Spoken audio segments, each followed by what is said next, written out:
What's up, No Load Time? Joel here. I am doing a brief review, spoilers review for Mission Impossible 7 Dead Reckoning Part 1. It's in theaters right now, and I was able to do a quick screening today, so I'm just going to drop in and talk spoilers. If you have not seen the film, please make sure that you stop this video. When you do watch the movie, you can come back and watch it.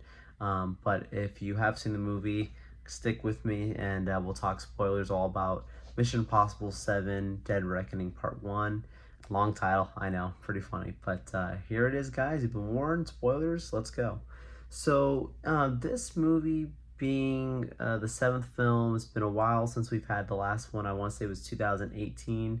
Now we're in 2023, so that's a 5-year difference. COVID had a big effect on that. So it was nice to see the franchise come back. But when we last left off, we basically had seen Ethan's character seem to kind of come back to reality after, taking down his enemy, in the last film, and John Lark, the exposing of him. And so, you kind of go into this movie and you're thinking, where is he? What has he been doing all this time? They don't really answer that right away. They just show that he's been hiding, it seems almost like, waiting for his next mission, being a ghost, as they refer to it, him and the entire main team that we see. And then, Isla's character, she is just going about and doing missions on her own, and it all connects to the main premise, of course, of what this movie's about, which is essentially AI. And I did not see that coming. These movies have always been very sci-fi-ish in their own way. I mean, they're spy films, but they do incorporate some high-end technology and some artificial intelligence in the past. But this was a whole nother level. This is basically saying that your main villain, in essence, is a machine, or as they refer to it as the entity. And yes, there are your physical characters, the character Gabriel, Huntington, it was how you say the guy's name, the guy from I Am, the CIA director. These are people who are villains in the film, but regardless, it feels as if they're almost being coerced because of what this entity is, or at least it almost feels like the entity knows what these characters will do, that's been alluded to throughout the whole movie. And I think Gabriel's the one character that, being the villain, you think, oh, he talks as if he knows the future, almost like he's some kind of prophet or something, like, oh, it's been written, this is gonna happen, blah blah blah blah blah. But when Ethan says to him in the film, like, you're scared, I fully believe that, because it's like, what is it that that's driving you to this point where you literally would even team up with people that he wouldn't usually work with, or this type of a character wouldn't usually work with, Gabriel being a new villain, but a villain nonetheless that feels very familiar. And I had to stop myself, and I really thought, I was like, wait a second, have I seen this guy in any of the other Mission Impossible movies? I'm not gonna lie and claim to be the biggest Mission Impossible fan, but I've seen all the films, and I had to stop and really think. I was like, wait a second, has he been around? And no, this was his first time showing up, but the way they do the flashback sequence, it made me think. I was like, oh, he must have been in a movie before. Just the way the whole appearance, all of it looked, but no, we've never seen him on screen before. This character Gabriel, so an interesting introduction. A lot more to be uncovered. We know that he is the reason that Ethan became a spy. We know that he has a very serious event that happens where he kills a character that's very closely connected to Ethan. So just in these little flashbacks and these little moments, you know that it's of significance and very personal for the two of them. What that fully is has not been divulged. As we know, part 2 is coming, so we'll look out for that. The opening sequence, talking about the Russian ship, being almost basically tricked into shooting itself with a torpedo, which was a really interesting sequence, and definitely got my attention. It was kind of like a chess maneuver kind of thing, a strategic battle. It wasn't just guns blazing kind of moment, but a pretty cool moment nonetheless for an action film. And obviously this is the site that they're gonna have to get to into this next movie. It started with this submarine, and this is going to be the same submarine that is gonna end. At least that's how I'm interpreting it. This whole story, this whole arc, and that's quite fascinating. That's they started and they ended with this thing. That's something that I would have seen coming, but yeah, I think even though, yes, you're talking about artificial intelligence, yes, we're talking about, it's Mission Impossible, right? Like, these movies are kind of avoiding what you see being done in like Fast and Furious movies, where we always know that it's physically impossible, the stuff that's being done. There's just a bunch of different suspending belief in these movies, but there's levels to it. They still try to narratively fit it in and not make you just completely believe these characters can do this. Where, when you watch something like Fast and Furious, it's just, they basically are like superheroes, and that's okay.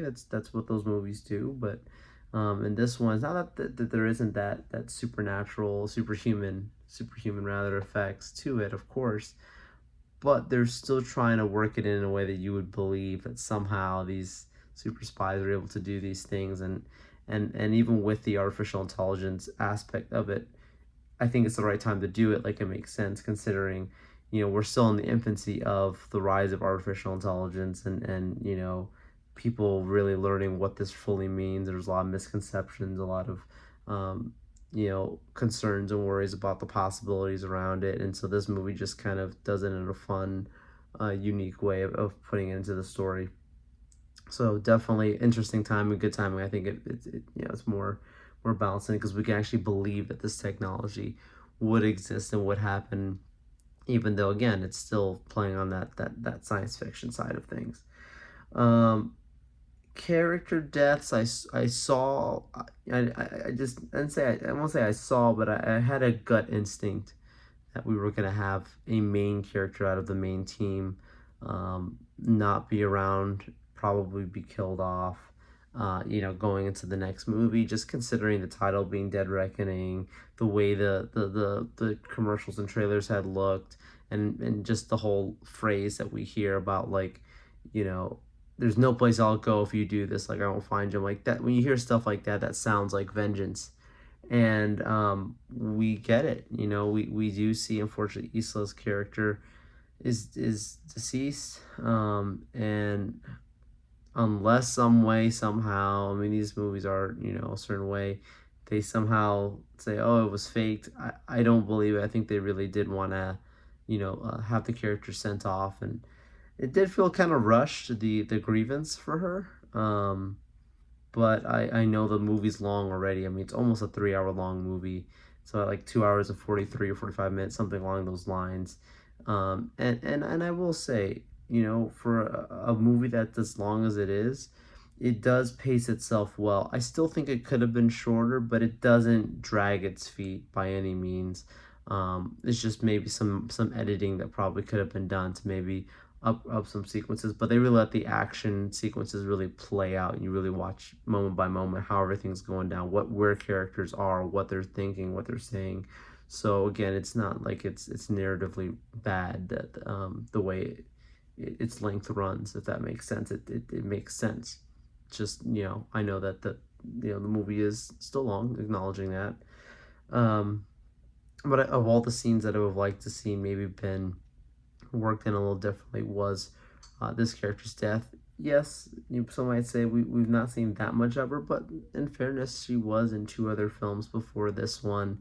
And we had seen her have some incredible action sequences, and the way she goes out, you know, to me felt not necessarily like it made the most sense to me. I would have liked to have seen, maybe unfortunately her be maybe overwhelmed by too many people or something, but just her going toe to toe with this character Gabriel. You're like, she's fought some incredible people before in the past movies, and this she has this massive, sword that she's using, and this guy's got a little dagger and takes her. I was like, that's something that probably could be handled differently. But the character being, no, not carrying on, the character passing away, was not a surprise, and it was expected that one character would go, and they've kept Luther around the longest. He's been there the longest. Simon Pegg's character has been, not around too. He's been around for several movies now, but he wasn't there from the beginning. But yeah, keeping the original two together is an interesting choice. Going forward, looking ahead, I'm very excited for the sequel. I think it will do well, as because the way the cliffhanger is for this, people are gonna know, like, they're making clear this is part one, so people know part two is coming. I think it's the same thing with the Spider-Verse effect. I expect that next one to do very well. I like that they're not shying away from this being known that this story is done in two parts, and I think that's actually really smart, really well. So hopefully, that they end as well as they started, but they did have a good start here. Some really cool action sequences. I don't have to talk about them too much. Could make the video super long, but your scene in Rome, like, that was incredible. The little car scene and the little Fiat that they're driving around is hilarious. Also, again, exact same location that was in the last Fast and Furious movie. Ironic. I'm sure they both watched these things and were like, wow, we literally drove cars down the exact same steps in both films, in Fast 10. So that's hilarious. Um, but no, I did enjoy it. I will say this is probably, I'll give it an 8 out of 10. 8 out of 10. I think it's a good time. It's a fun time. I think most people will really like it and enjoy it, and that's what's good. It's good to see cinemas back, and I think that's what the intentions were behind this, with when Cruz was producing, is that he really did want to make sure that cinema lived on, and it's good to see movies that are made for the big screen. And I did get to watch this in IMAX, and I recommend it in IMAX. If you're gonna see it on the big screen, you can. Because it was shot and it was edited and surround sound and all of those details, technicalities, you can really tell. And if you're someone who appreciates film like I do, you will definitely pick up on those details. Well, that's all I got for you guys today. Thank you so much for watching this video. Make sure you subscribe to the channel. You could drop a comment. Let me know what you thought about Mission Impossible Dead Reckoning Part 1. If you liked it, if you didn't like it, any thoughts, drop down in the comments. Subscribe to the channel. Share this video with friends and family. And I'll see you next time.